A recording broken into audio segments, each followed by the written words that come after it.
So yan, good morning guys. Buti na lang may kalma rin sa February, makakapag-fishing tayo guys. So dito lang to sa amin, sa Sabang.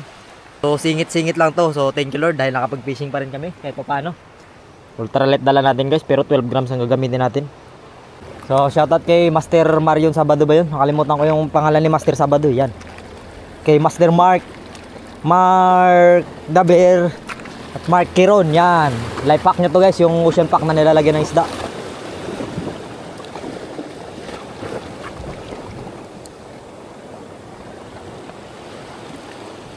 Uy. Ikaw ang paborito ko. Hulihin.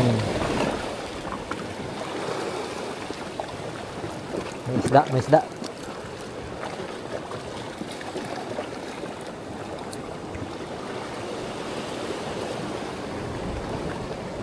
Uy. May isda ulit. May isda ulit. May isda ulit.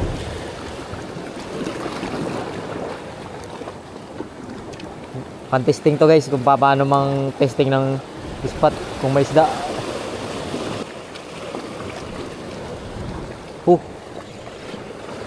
May isda ulit. May isda ulit. Tatlong sunod ah. Ito kaya kunin ko na to. Pwede na to guys. Tatlong sunod ah. Nasa ilalim kayo ha. Mamaya i-microjig ko tong mga to. Okay, first fish, kirapo.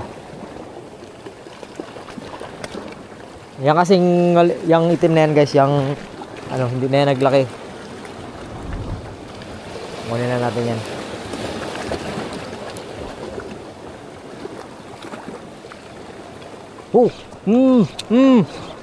Huli ulit. Ano yun? Krapo. Krapo again. Ayos. Oh. Good size. Nag-grouper. Parang malalim eh. Try mo natin ihulog-hulog. Apat agad, pero dalawa lang kinuha ko. Slow retrieve muna tayo.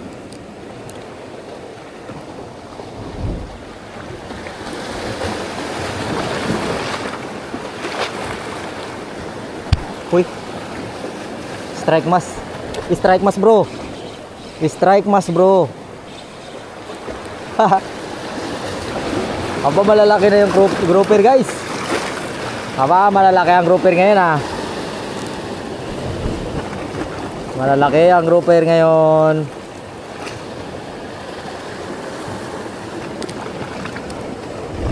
Okay, alright. Woohoo!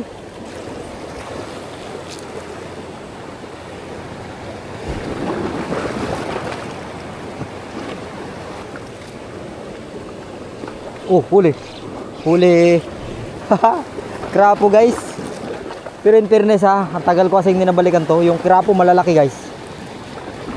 Mga goods. Ito namang ganitong lapo black tip grouper naman ay 7 to 8 inches lang ang adult size nito. So pasok na to sa adult size guys. Woo! Tambak natin to kala mama.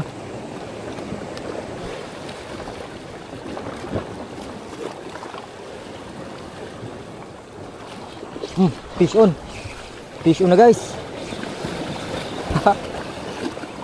Dags krapo. So yan yung pinaka-effective na retrieve naman sa mga krapo guys. Kapag halimbawa dito nagbalat ka lang cast dyan, basta makahuli dyan kapag di ganito yung ginamit mo kasi medyo malalim siya eh. Kailangan kapag medyo malalim ganito lang, tamang smooth kapag ano, pag krapo yung target. Pero pag mga snapper mas mabilis, mas maganda. Proceed na tayo dun sa unahan. Ano yun? Nilunok ng krapo. Good size. Nilunok ng krapo. Good size. Good size guys. Nilunok ng krapo. Dito ka lang ginalagay sa gilid ko guys, sa box ko. Doon tayo sa unahan mangi-snapper guys. Kasi doon yung mababaw na part. Ito naman, ano to, grouper part. Uy, nakakatakot. Marami kumakain. Kasi lang, marami ring nakangangang bato. Gustuhan natin at baka madonate.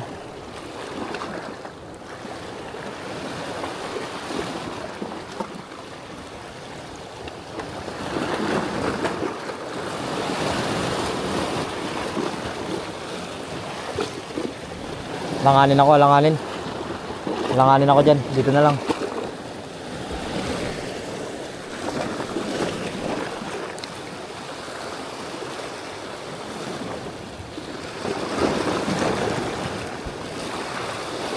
Uli. Aroy. Sapul.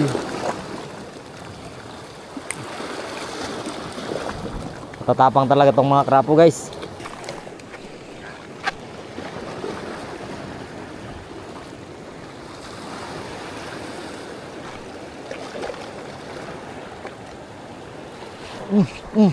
Huli. Krapo. Krapo guys. Oh. Mantap.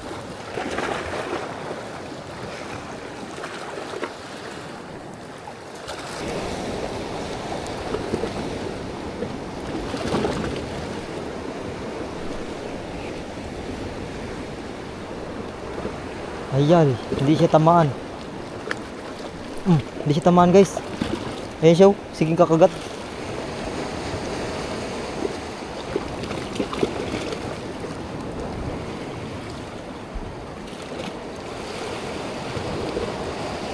Yun, huli na.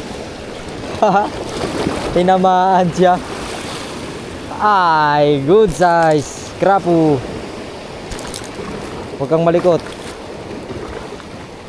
Good size na krapo.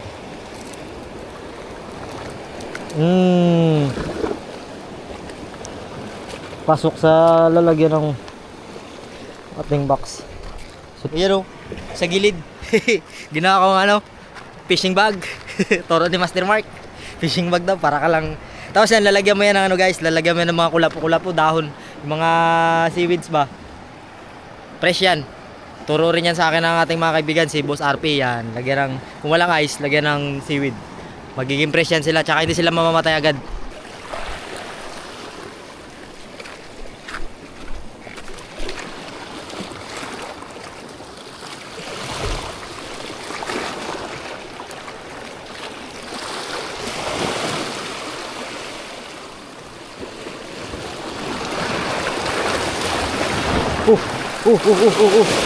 Pinagat. Hinabol niya guys. Grabe talagang tapang ng ano na to. Isdang tambasak. Tambasak. Pinakatsaka na mukha sa isdang lahat na nakita ko. Ito yung pinakatsaka guys.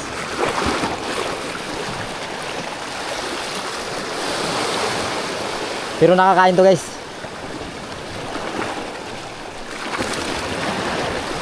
Nga lang ako, hindi ako nagkakain yan, kaya baka magapalit kami ng mukha.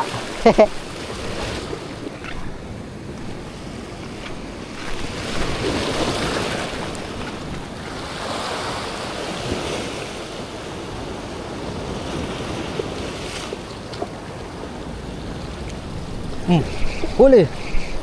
Huli guys. Oh, krapo. Krapo. Dalawa ang tama niya. Papunta na tayo sa mababaw na part. Pwede na tayo mag-cast dito ngayon. Drop muna tayo. Tamang drop lang. Okay. Mga ganyan lang guys. Kasi malalim yan eh. Hindi naman uubra yung lure natin dyan kung walang top water fish.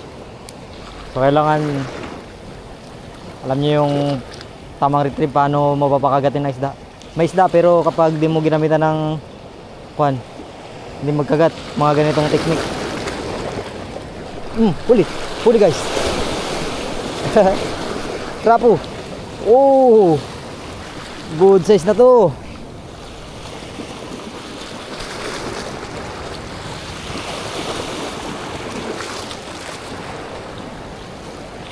Pwede na guys. Kwanto? Kalimutan ko na. Blue line grouper. Kumain ng dilis.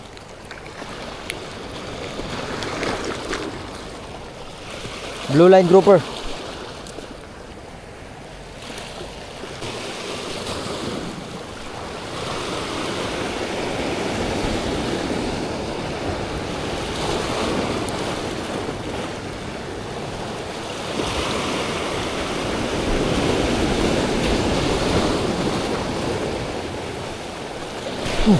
Sapul. Sapul guys. Aba, sapul. Ano kaya ito? Nagapangsabit pa. Chicard snapper. Chicard snapper. Nautaka ng chicard snapper. Tumay pa, kadili. Tayo dito. Taihan mo pa yung fishing bag ko eh. Fishing bag. Taihan yung fishing bag natin ha. Deliver ka kay mama. Okay, sama na to sa sabang guys.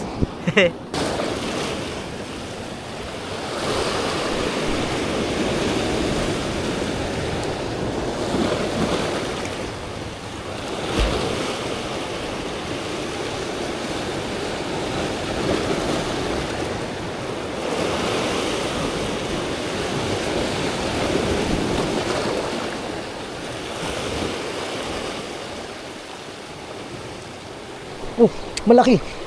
Malaki na naman guys. Gidakma. Hala, nanangit pa. Awan ti sanga. Pero ilalabas niyan dahil hindi niyan butas. Krapo. Krapo guys. Ibaba ka muna yung bag ko. Ang bigat. Huhu. Krapo. Krapo guys.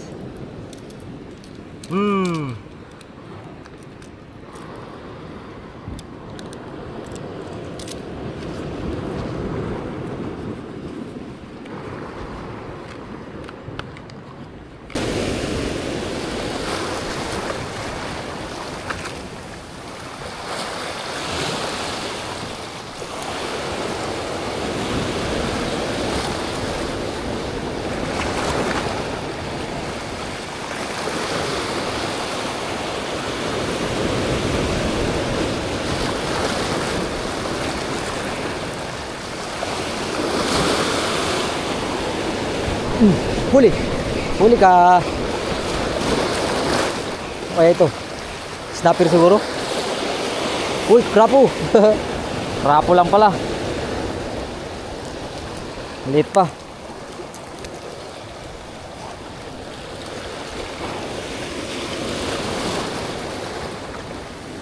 Tagaktak pawis agad guys ha.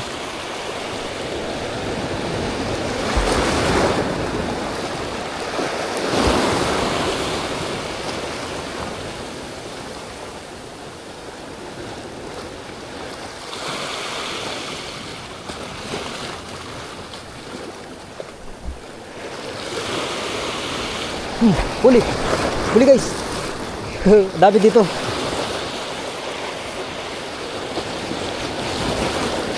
Aba. Okay na ito. Naku, may kagat siya. May kagat siya ng krapo din. Parang kinagat din siya ng krapo guys.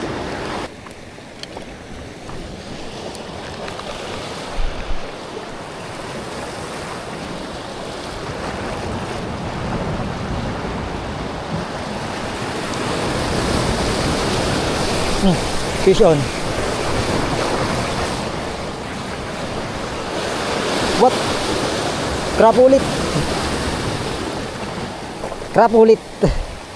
Makatamtaman lang rin talaga. Pero good size dito guys ha. Good size yan oh. Mga blue line grouper. Namiss yata nila yung kwan.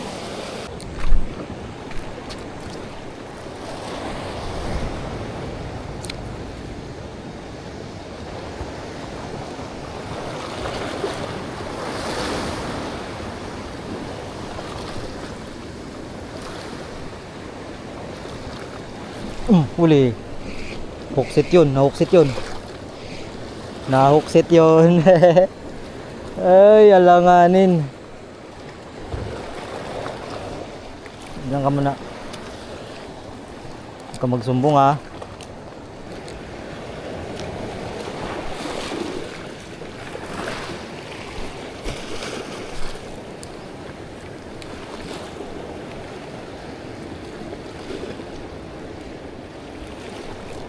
Huli. Maliliit dito. Maliliit dito guys. Sa mababaw maliliit. Ha. Ito ang delikado pag mag-isa ka lang sa spot guys. Kailangan wag kang sasablay.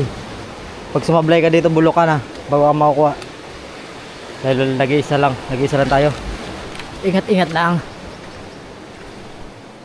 Ay. Pawisan ako guys ha.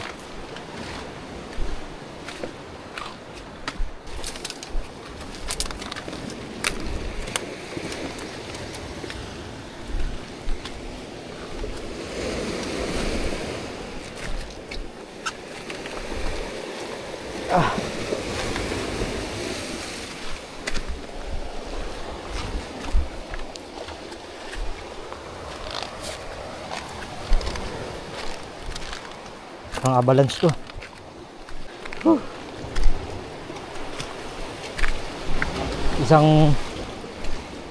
Isang dulas. Kwento ka na lang bukas.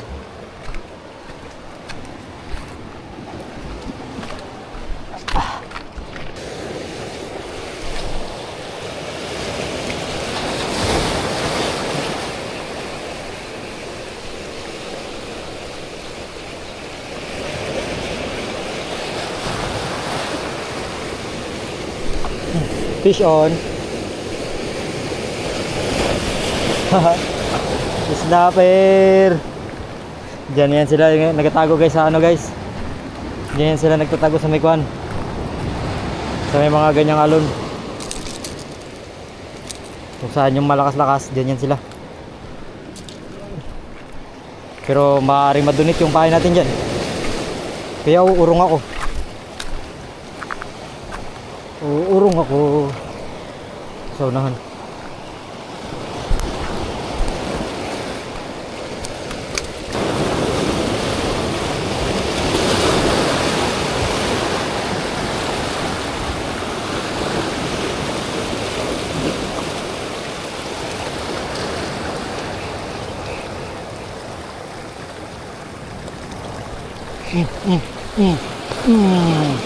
Huli guys. Uy, may malaki pang isa. May isa pong malaki. Alanganin pa to. Alanganin pa to.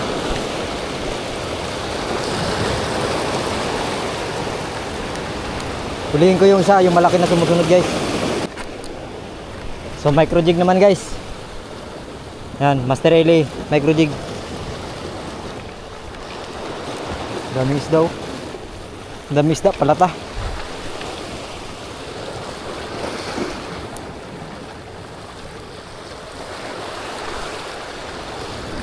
Huli. Hala. Hala, ang lakas guys.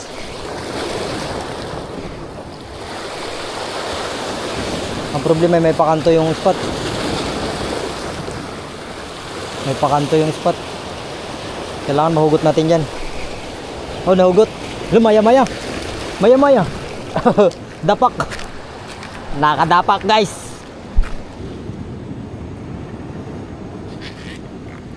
Dapak oh.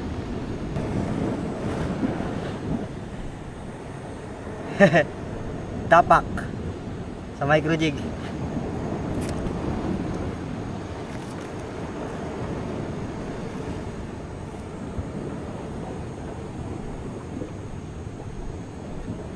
Minsan guys marami ito. Sana may kasama pa.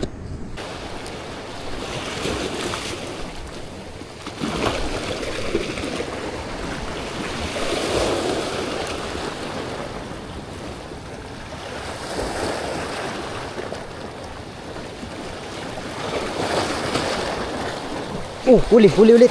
Hala. Nakaalpas. Nakaalpas. Nakaalpas guys. Nakabuhi.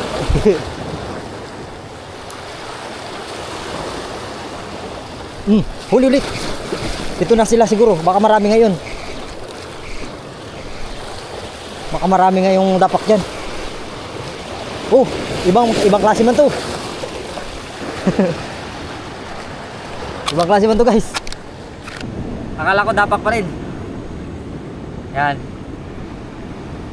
Pag ganitong malalim guys, mas mabilis naman micro jig. Kasi mas mabilis yung lubog niya kaysa sa lure. Tsaka hindi siya masyadong sasabit kasi wala siyang kawil sa puwit. Unlike ng lure treble hook. Talagang pag di ka sanay doon, sasabit ka talaga.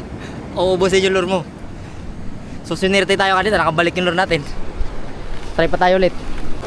Pero may pagkakataon talaga na kahit na kabisado mo yung spot, sasabit ka pa rin. Hindi may iwasan guys.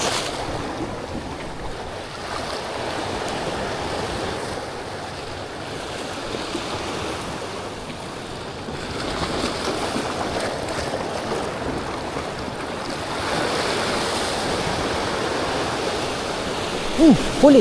Huli guys. Huli ulit. Krapo. Krapo ba? Krapo ulit. Krapo ulit. Yan. Kunin na natin to dahil 1 to. Marami ito sila dito. Mga hindi naman masyadong lumalaki.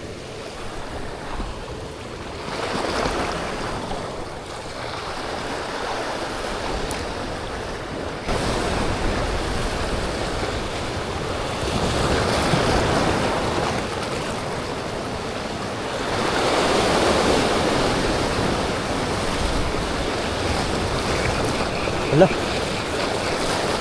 Ano yun?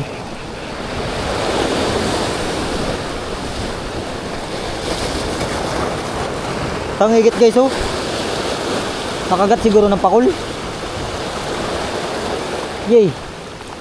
Basta na lang nawala na lang bigla. Nawawalang parang bula. Kainis ah.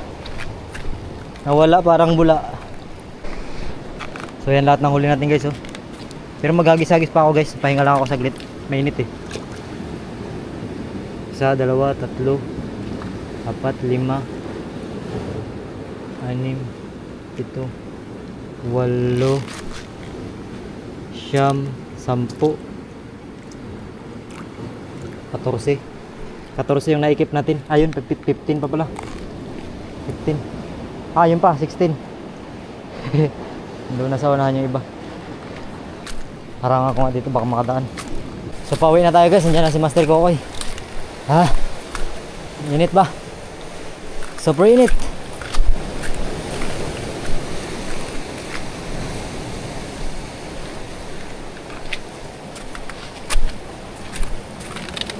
Bigat pa ng bag ko. Ha?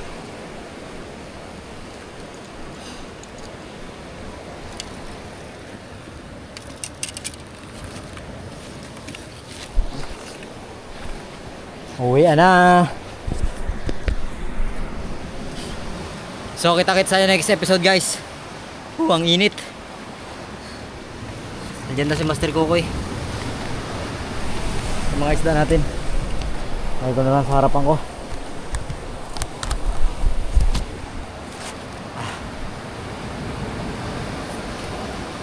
Ito na yung spot guys na may kambing. Narinig ko na naman agad tunog yung kambing sa taas ng bundok. Dami talagang kambing dito. Nakahuli na kami ng kambing dito dati. So kita kasi yung episode guys. Maraming salamat sa mga sumuporta sa mga hindi nagsip ng ads yan. Maraming salamat sa inyo. Hanggang dito lang guys. Pabush. Bibenta natin to guys. Benta natin yung isda natin. Kuha lang tayo ng gusto kong ulamin. Bye bye.